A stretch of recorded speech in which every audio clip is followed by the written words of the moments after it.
And that's how the theme song goes. Hey, everybody, welcome back to the Constitutionals podcast. If you didn't know, this is the premier podcast for the website, cpluscomedy.com. Like I just said, it's a website. Go there. I have been having troubles with this laptop and Audition all day long. They have been giving me nothing but guff. Nothing but guff. I just got done recording. I just finished recording the application, which is a daily podcast with that I send to WABE, Atlanta's local NPR station, to try to get hired by them. It's a stupid idea, and I'm slowly realizing that I have nothing to talk about anymore. It's a half-hour show. Really, it started out as 9 minutes, and then it went up to 11, and then one episode went to 17, and I just said, I'm going to go to half hour, because that's what I could do. You can't shut me up for half an hour. Like right now, I don't want to do this, but I know that in 10 minutes, I'll be on some type of roll. I don't know. Who knows? Who knows with this show, with the Constitutionals? This show is way more difficult to do than the application. No, the application is very hard because every single day I'm making something. I have to do something about it, and the listens are not worth it. The listens and the subscriptions are not worth it. Like I just mentioned on this last episode of the application, I lost a subscriber, but the listens are fine. The subscriber I lost is, it's minimal, but it's just like the Constitutionals. Whenever I lose a subscriber on that one, I think you made it this far in and you stop listening to it. You might as well keep going till it's finished. And who knows what'll happen with the application when it's done. Maybe it'll be, the daily for New York Times. That used to be, I think that was a weekly podcast or daily. I think it was daily or weekly. Anyway, the daily before it was the daily, it was the run up. It was a podcast about the election in 2016.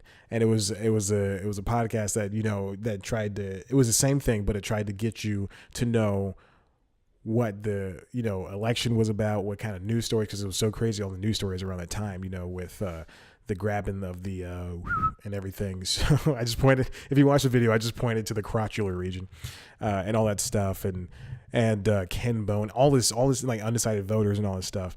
And whatever happened to Ken Bone? Is he dead? Because that should not have been a story. That was a non-story. So anyway, because it turns out that guy's like a real trash pile. A real trash pile. That guy turns out to be a real trash pile because, he's still undecided at the time and, all that stuff. Anyway, but yeah, it's kind of strange, kind of weird that podcast became a daily podcast, the run up, and then it became the daily. And then I remember for a long time, I just stopped listening to it because it was just so inundated with all this news, which I now dub as negative news, and it's just all this news in this world, and it was just so sad. But then I had to get back into it because I'm a news baby at heart, a news baby. Yes, I was christened under the weight of the news, and then I found myself, within the past few weeks, subscribing to more NPR podcasts. Mostly not because of the job, not because of the application of the job thing, but because I want to get some different things out there. I got tired of the 99 I've already been subscribed to. I got tired of the same old. I didn't drop any. I just added about 4 or 5 more. So now I'm up to, I think let's see, I was at 107 at one point, and then I dropped down to 90 something. And then now I'm probably back up to 104, 105, something like that. So, did you see? This isn't a gaming podcast, but I saw some leaked footage of the Harry Potter RPG, a rumored Harry Potter RPG from Rocksteady, the same developer behind the Batman Arkham games. I think that's an interesting choice. WB owns Harry Potter, so that would make sense. And but yeah, I mean, I'm not a huge Harry Potter head, but I would definitely play that game. I'll play anything that Rocksteady does. What was I talking about? The application. So yeah, it's getting harder and harder to make that show.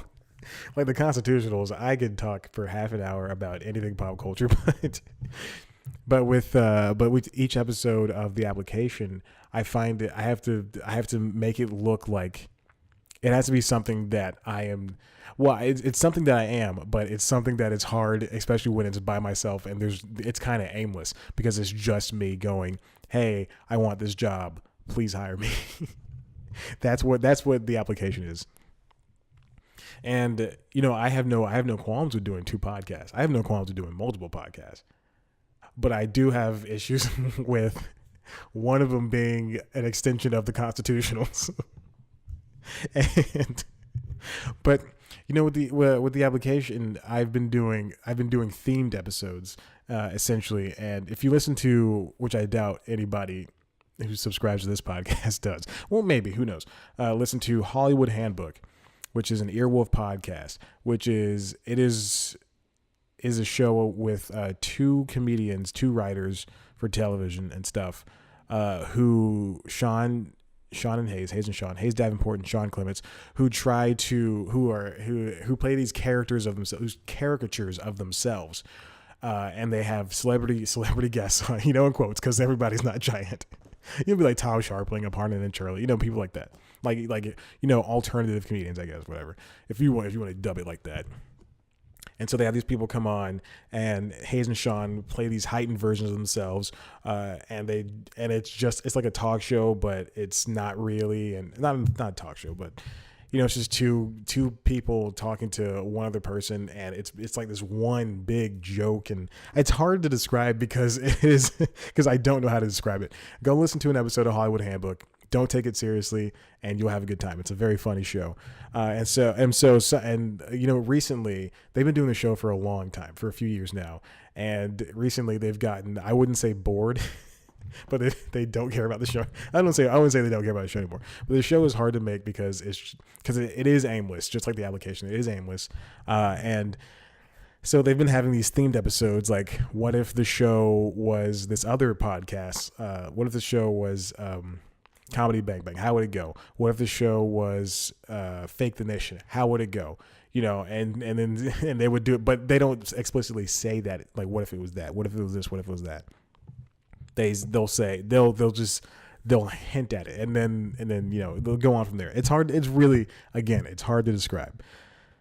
So anyway, for the application, what I've been doing is ever since the idea episode, I have just been throwing out themed episodes. Episode 5 was the idea episode was episode 4. Episode 5 was trying to make a website. Episode 6 was me just talking, not talking down, but really making fun of WABE's output for podcasts already. Then I give them episode 7 is how we can work pledge drives into the podcast, how people can get bonus stuff from that. Episode 8 was talking about my flaws and why they probably wouldn't want to hire me, which is a bad idea in itself. Episode 9 was talking about how the other jobs that I didn't get that I've applied to, which is like at least 400. Episode 10 is another idea episode. Episode 11 is, I just recorded yesterday. I don't know what that is. It's one where I give a 30-minute story about it's a non-story about how I went to the WABE offices and I tried to talk to somebody and I gave them my resume. And then the episode I literally just recorded and published 30 minutes ago. It is me doing reverse psychology and saying, I don't want this job in the first place. And I talk about the movie A Star is Born for 30 minutes.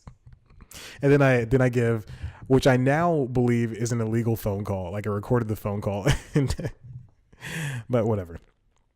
There's no names, but I do say I am going to call this station. Whatever.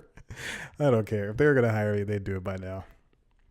I think they should definitely hire you though. I think you should hire me, WABE, because this is the Constitutionals and they're not listening to this. Oh my gosh. And now we're doing this. And now we have to record the Constitutionals, which is a good old fun time.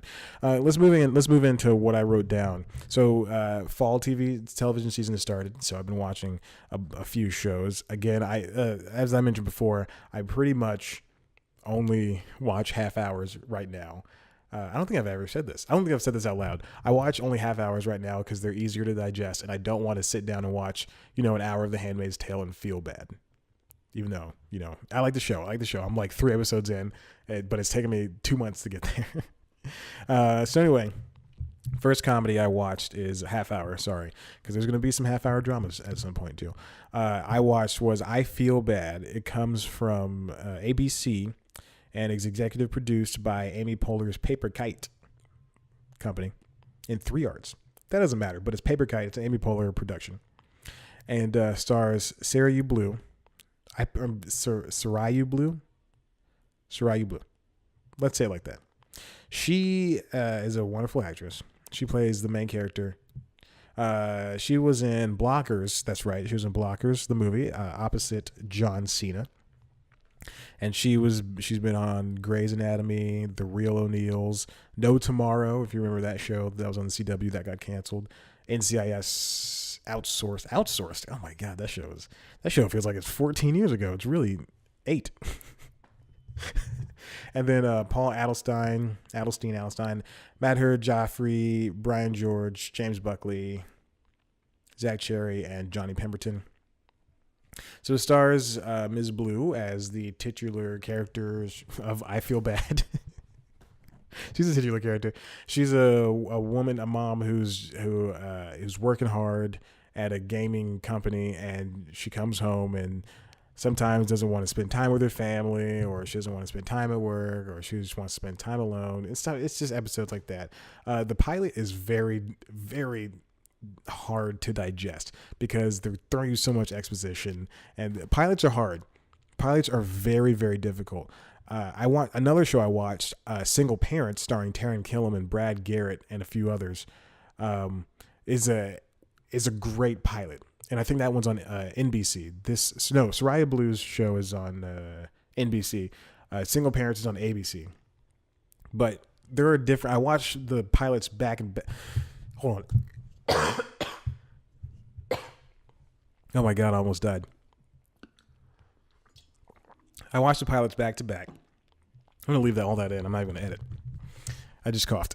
So I watched the pilots back to back, and Single Parents really took its time to dig in. It did give you a lot of stuff up front, but then it kind of slowed down and said, okay, now you get it. It kind of rushed it out. Said, now that you get it, here's the show. And then they show you the show. For I Feel Bad, it felt ungenuine or disingenuous. Is that the word? It didn't feel like what it should be. And then going in the episode 2, ABC did the 2-episode premiere. No, NBC did the 2-episode premiere. ABC didn't. NBC did the 2-episode premiere, which I think they're burning off their episodes of half hours because The Good Place premiered with 2 episodes, and now this show premiered with 2 episodes. But that second episode is such a step above because it feels like in the pilot everybody was performing, but in episode 2 everybody was at ease. But I want to say there's 2 saving graces in this show, in the pilot, were Sarayu Blue's character's parents, Madhur Jaffrey, and is her name Brian George? No, Brian. All right, Madhur. Okay, Brian George is the dad, and Madhur Jaffrey is the mother, the grandmother, and Brian George is the grandfather. Wonderful character actors. They're hilarious, and I don't use that word lightly. Hilarious 2 people that will, I guarantee, if this show makes it to season 2, we'll get an Emmy nomination. They're so fantastic. And there's an age difference there in that casting between the 2 of them, but you can't even tell. When I saw one of their ages, I went, whoa, that person really looks good for their age. So definitely check out I Feel Bad. Just force down the pilot. But episode 2, good episode. Single Parents, again, wonderful show. This is a show about Taran Killam, who's a single parent after his wife leaves, I think, or dies. I don't know. I wasn't really paying attention. And he becomes the classroom parent for his daughter's classroom. And so the idea is that the kids' parents are all friends, and you don't really deal with the kids. But it's Taran Killam, Leighton Meester, Brad Garrett, Kimry Lewis, and Jake Coy. All wonderful actors. They're all pretty funny. I can definitely see some stuff that's going to be hammed up a little bit, but that's what you do with these. It's a good show. Definitely check it out. I have no qualms about it. I Feel Bad is good too. They're both Wonderful shows. I did not get a chance to watch The First or Manifest. I did put them down on this list, but I didn't get a chance to watch it. So last week I also watched, I really wanted to see another Tom Cruise action flick before Mission Impossible 6 Fallout came to Blu-ray, which is now coming on Blu-ray November 20th. No, it's digital November 20th and Blu-ray December 4th. So I'll get on Blu-ray at some point. But I watched The Mummy. It was on HBO, and The Mummy remake. And I gotta tell you, it wasn't good. But I did not have an issue. I mean, I did have a lot of issues with it, but I did not have. I didn't hate it. I had a decent time having it on in the background. Doing other stuff. Like doing laundry. Or checking out a YouTube video. I did not have any qualms with it. Jake Johnson, they killed him off early, but then they had him come back as a ghost, like haunting Tom Cruise's character over and over again. You're never gonna see this movie, so it's fine. I can talk about it. And that was like I thought, oh, they killed Jake Johnson. He's not gonna come back. And then Jake Johnson came back. And I was so afraid that Jake Johnson wasn't going to come back. I got to make sure this camera still records because sometimes it stops after I press that button. I was so afraid Jake Johnson was going to come back. Sofia Boutella-Tella's mummy character, I think, was killed in the movie. And then Russell Crowe's Dr. Jekyll and Mr. Hyde. Didn't like the way that was portrayed. They could have done a better job with having a differentiation for both, like for Mr. Hyde, he's just angry and he's strong. That's it. And he gets a little sweaty and his pupils get a little bit dilated, but that's it. That was supposed to be the start of the Dark Universe, which I did an episode of Universal's Dark Monster Universe, whatever it's called.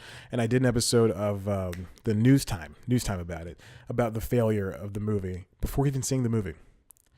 And the one thing, I mean, this was supposed to be a start of the universe. What they should have done was just make a movie with all the monsters in it. That's what I would have done.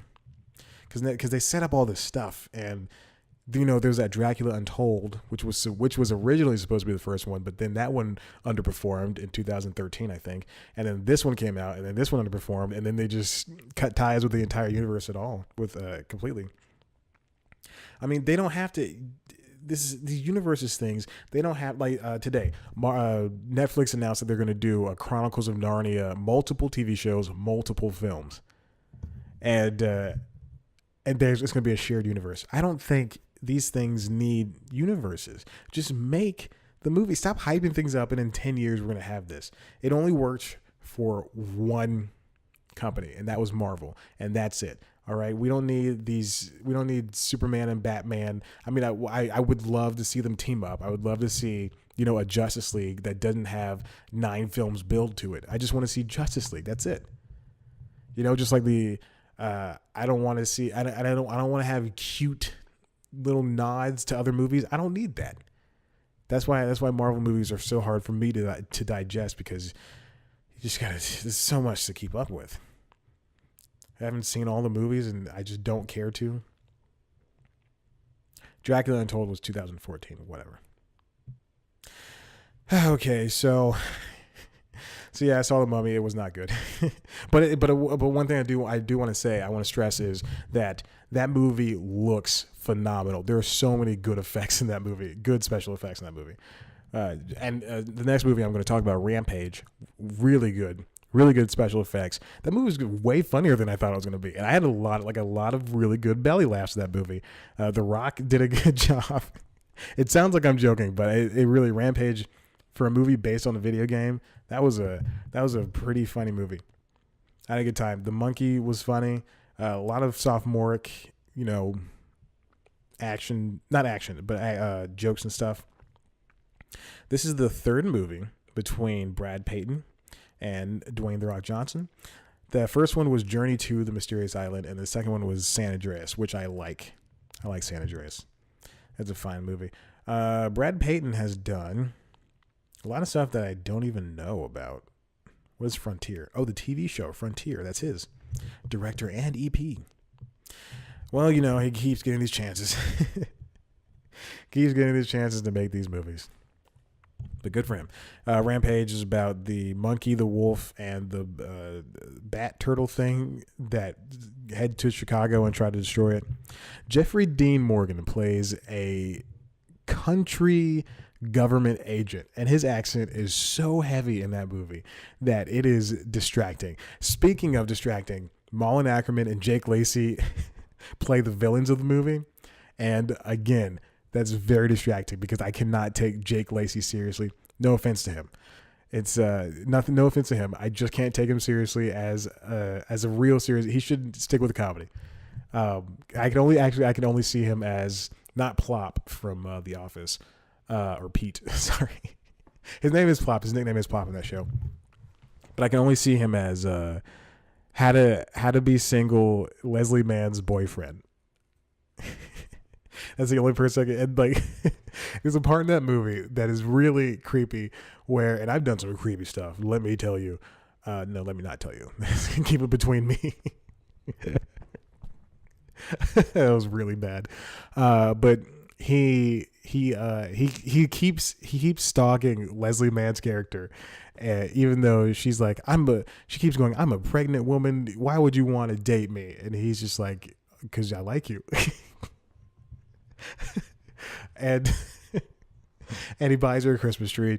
When he buys her a Christmas tree, I think that is the weirdest thing to do for somebody. That's like in Barry, and HBO's Barry, the TV show. I think in like episode 3, he goes to a party with a girl that he slept with once, and she casually mentions that she needs a laptop. He brings over a MacBook Pro, which is the funniest. Like, you see it in the car, you go, ooh, what the heck? Back to Rampage. Joe Magnelio was in the movie for half a second. He dies. PJ Byrne was in the movie. It's fine. Go watch it. You're gonna lose anything by watching it. And last thing I want to talk about, because it's been some type of time, is so it's fall TV season, and Lethal Weapon return. And, you know, people have been watching the show. Everybody's anticipating, what are they going to do about Riggs? What are they going to do about Riggs? They killed it. So at the end of season 2, his half brother shot him in the stomach at his wife's grave. Beginning of season 3,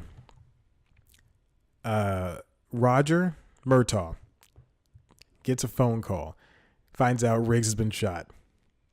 Riggs dies at the hospital. Which is the biggest FU to Clayton Crawford that I've ever, to any actor that I've ever, besides Roseanne, because she deserved it, but to any actor that I've ever seen, to kill the character off screen. Don't even give him anything. That is, and what I wrote down in my notes is, it was a disrespectful death. So the entire hour, I was so taken out of it. I thought, that is the worst way to kill somebody. To say, screw you, we're gonna kill you off screen. You don't even exist in this world anymore. So now this is a completely different world than the movies. And what I thought the movies were the TV show was a prequel. This is how I saw it.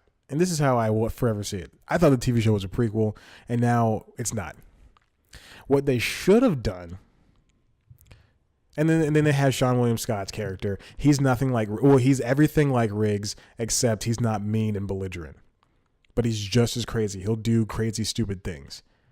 Which is, why would you have the same character? I mean, and then also it was announced today that they're going to bring in so they got rid of the Bowman, who's this basically he was a model that they brought in season 2. He was a model in the story. Model they brought in, and then they turned him into a cop. He was a model that they turned into a cop, and then he basically had some real he had like real police cases and stuff.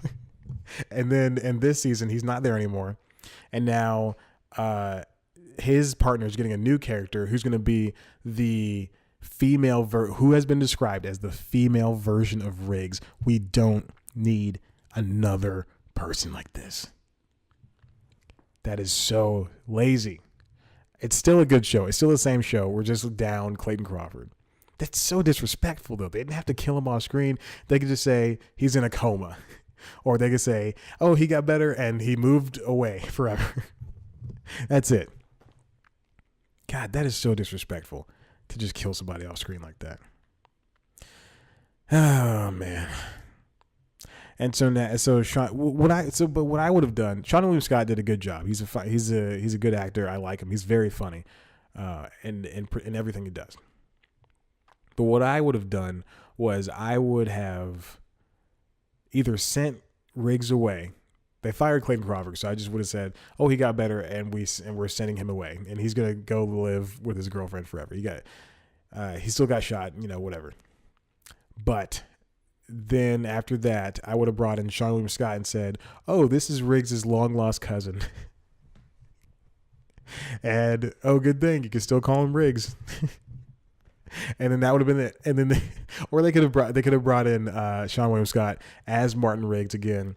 And then so Riggs could have gotten shot in the chest, and then then they flash forward 6 months, and then he wakes up from a coma. They say we had to change your face around a little bit to preserve. And he wakes up, and he's Seann William Scott. And then he gets back to the precinct, and everybody's like, "Oh, you look different, Riggs." And then I would have been fine with that. But what a disrespectful way to kill somebody, to get rid of a character. And also, yesterday was the release of Forza Horizon 4, which is a video game on the Xbox One console. The interesting thing is that there is second subscription service other than Xbox Live Gold, where you can subscribe every month and you get two to three free games a month. But they have another subscription called Game Pass. And Game Pass, you get 100 games for $10 a month, and you get to download them, you get to play them as much as you want, and they're games from Xbox 360 and Xbox One. But they started including, at E3 they announced that they're going to start including their first party releases. So Forzas, your Gears, your Halos, all of that's going to be included within the Game Pass. And so yesterday was the first major Game Pass release, which was Forza. Before it was like State of Decay and something else, and State of Decay 2 and something else. But yesterday was Forza Horizon 4, and that is a really good game, very beautiful. I played it for like 2 hours last night before I went to bed. Before I watched an episode of The Simpsons and went to bed. I watched 2 episodes of The Simpsons. I'm not going to lie. It's a great game. Definitely check it out. Very fast. I had a good time. A lot to download. In a couple of weeks, Red Dead Redemption 2 is coming out, so I gotta make room for that. I gotta get a job. I don't want to play video games. I gotta get a job. I want to work. Okay, anyway, speaking of work, if you liked what was happening here, you can always head to the website, cpluscomedy.com, where we are getting some more interviews coming out soon. Hopefully, I was about to say the names, but if they don't go through, then I'm not going to say the names. You can follow us on Twitter at cpluscomedy. Follow me on Twitter at chatblackWhite. Like us on Facebook. Continue listening to this podcast. Also, check out the application, please. Seriously, if you subscribe to this podcast, check out the application and listen to it. It's a completely different show than this. I joke around and say that they're the same. It's a completely different show than this, where I'm basically trying to convince Atlanta's NPR station to try to hire me as their they have a position called audio/podcast producer, and I really want that job. So I've already talked about this, but just go ahead and subscribe to it. It's a really great show. I really enjoy it, and it's more produced than the show. I'll tell you that much. And tweet at them, please. They will accept it. Also, do you like this Tiger Woods photo I have up here?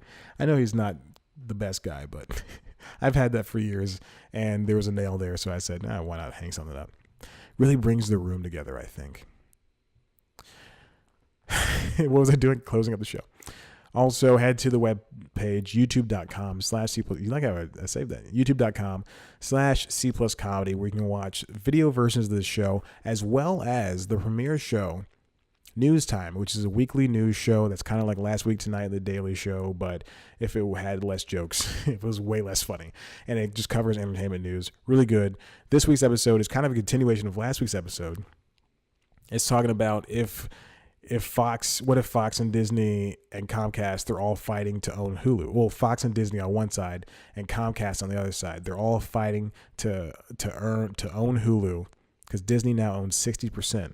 So what should Comcast do? That's basically what the episode is. So definitely check it out. It's a really good episode, And I do some different things in there that might be happening going forward, hopefully. Okay, thank you for listening. I very much appreciate it. Subscribe to the application. Thanks. Bye.